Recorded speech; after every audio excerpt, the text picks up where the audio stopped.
Le chef de l'État égyptien Abdel Fattah al-Sisi, 64 ans, pourrait rester au pouvoir jusqu'en 2030.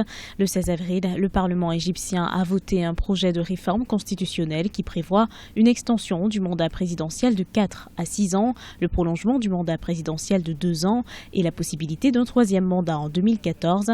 531 des 596 députés ont voté pour. Ce qui me choque le plus, c'est dans un silence international qui est assourdissant. Il faut savoir qu'on est passé d'un mandat de 4 à 6 ans. Et ce qui est étonnant dans cette réforme, c'est qu'on ne tient pas compte du principe de la rétroactivité de la loi constitutionnelle. Donc les mandats que le général al-Sisi a déjà effectués ne comptent pas, ce qui finalement va lui permettre de se maintenir jusqu'en 2030. Cette réforme doit être soumise à l'approbation populaire lors d'un référendum. Les affiches promouvant ce référendum et l'amendement constitutionnel sont visibles dans les rues de la capitale.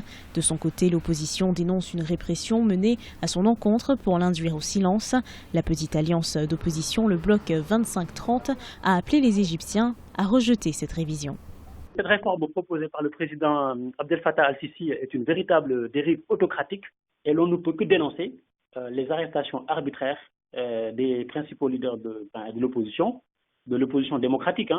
Mais il faut savoir que l'Égypte est un pays qui est ultra sécurisé, ultra militarisé. La révision constitutionnelle a également pour objectif d'augmenter le contrôle du pouvoir judiciaire par l'exécutif et d'institutionnaliser le rôle politique de l'armée. Une armée considérée comme un pilier du régime. Les ONG internationales, à l'instar de Human Rights Watch, dénoncent une forme d'autoritarisme.